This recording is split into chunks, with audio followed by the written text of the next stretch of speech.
Salam damai dan sejahtera bagi kita semua. Pada tanggal 20 September tahun 2022, Konferensi Uskup Belgia melalui situs resminya menerbitkan ritus untuk pemberkatan perkawinan sejenis dengan menentang larangan yang sudah dikeluarkan oleh CDF tahun lalu. Dengan demikian, secara resmi, Gereja Katolik di Belgia membenarkan perkawinan LGBT. Ini tentu saja menimbulkan kemarahan pada orang-orang Katolik yang masih setia pada ajaran Gereja Katolik.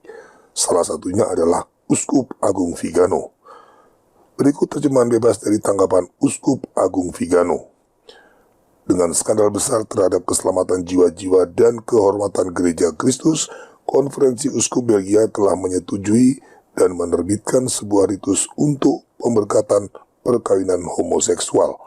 Skandal ini dengan berani menentang ajaran abadi magisterium Katolik yang menganggap perkawinan seperti itu secara intrinsik menyimpang dan dengan demikian tidak sekedar mustahil memberkati mereka, tetapi juga harus mengutuk mereka karena bertentangan dengan hukum moral kodrati.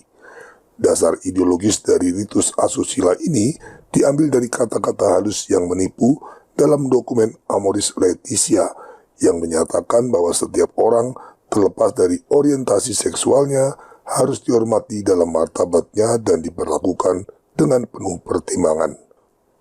Proses pembongkaran doktrin dan moral yang dilakukan oleh sekte Bergolian berlanjut dengan kecepatan yang tak terbendung, tanpa menghiraukan kebingungan yang ditimbulkannya di antara umat beriman dan akibat kerusakan yang tak terbayangkan pada jiwa-jiwa. Sekarang jelas, tanpa keraguan, bahwa sama sekali tidak mungkin untuk mendamaikan ajaran Injil dengan penyimpangan-penyimpangan para bidat ini, yang menyalahgunakan kekuasaan dan otoritas mereka sebagai gembala dan menggunakannya untuk tujuan yang sangat berlawanan dengan apa yang dikehendaki Kristus ketika menetapkan hierarki suci di gerejanya. Dan yang lebih nyata lagi adalah pembalikan peran sesat yang terjadi, di mana dia yang duduk di tahta Roma malah bertugas merumuskan prinsip-prinsip heterodoks yang bertentangan dengan doktrin Katolik, dan kaki tangannya di berbagai keuskupan memiliki peran untuk menerapkannya secara memalukan dalam upaya jahat untuk merusak hukum moral demi mengikuti semangat dunia. Ekses memalukan dari beberapa eksponen hierarki bersumber pada rencana yang disengaja dan datang dari atas, yang melalui jalan sinode ingin membuat keuskupan-keuskupan pemberontak memiliki otonomi dalam menyebarkan kekeliruan iman dan moral, dan sebaliknya menggunakan otoritarianisme untuk mencegah para uskup yang setia dalam mewartakan kebenaran Kristus. Tanggapan ini dibuat pada tanggal 21 September 2022 dan dipublikasikan di LifeSite News. Sikap Gereja Katolik Belgia melalui konferensi uskup mereka yang menerbitkan ritus pemberkatan untuk perkawinan LGBT tentu saja melawan ajaran gereja. Kejadian ini menjadi pukulan telak buat siapapun yang menganjurkan umat untuk taat pada hierarki. Jika itu terjadi di Indonesia, misalnya KWI membenarkan perkawinan LGBT dan membuat ritus untuk perkawinan menyimpang tersebut, apa yang harus dilakukan umat?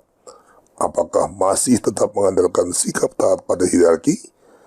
Mungkin Rama Bayu dari channel Katkit yang dalam sebuah video pernah menyarankan umat untuk pokoknya taat pada hierarki dapat memberikan jawaban soal ini. Hal tersebut menjadi penting karena sikap taat pada hierarki dalam situasi seperti yang terjadi di Belgia sudah pasti menjerumuskan umat pada jurang kesesatan. Kita tunggu saja apa tanggapan Rama Bayu untuk masalah ini.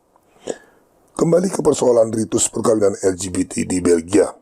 Adalah salah besar jika kita mengatakan apa yang terjadi di Belgia hanyalah sekedar perkembangan terbaru yang lepas dari apa yang sudah terjadi sebelumnya. Kalau kita mau jujur dan mau menggunakan akal sehat, akar dari ini semua adalah perubahan yang terjadi sejak Konsili Vatikan kedua. Salah satu kebaruan yang diusulkan dalam Konsili Vatikan kedua adalah kolegialitas. Prinsip kolegialitas inilah yang membuat setiap negara saat ini memiliki konferensi uskup yang semakin lama semakin mandiri dan otonom, hingga akhirnya sekarang Konferensi Uskup Belgia berani mengeluarkan liturgi pemberkatan LGBT yang jelas-jelas bertentangan dengan ajaran Gereja Katolik. Apakah ada jaminan kejadian ini hanya terbatas pada Konferensi Uskup Belgia? Sama sekali tidak. Konferensi Uskup Jerman juga sudah sangat siap melakukan perubahan yang sama, bahkan dengan mengusulkan pentahbisan imam perempuan dan penghapusan kewajiban selibat bagi para imam. Selanjutnya, Konferensi Uskup Amerika Serikat, Irlandia, Perancis, Belanda, dan banyak negara lainnya juga sudah pasti akan menyusul dengan berbagai usulan pembaruan dan perubahan atas dasar proses gereja sinodal yang mendengarkan aspirasi dari bawah.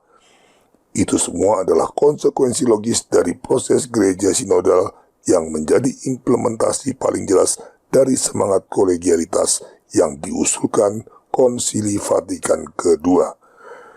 Gereja Katolik seharusnya mendengarkan suara Tuhan dari atas, tetapi gereja konsili yang sinodal memilih jalan kemurtatan dengan mendengarkan suara dari bawah.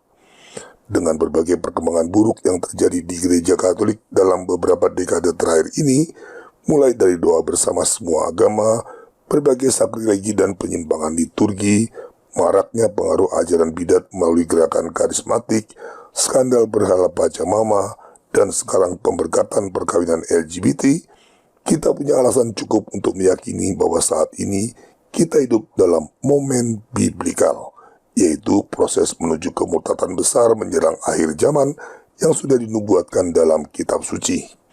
Demi keselamatan jiwa-jiwa, kita semua dituntut untuk memilih dengan tegas tanpa ambigu, ikut mayoritas dan hierarki yang sedang berjalan menuju kemurtatan, atau tetap setia pada ajaran gereja Katolik yang diwariskan para rasul.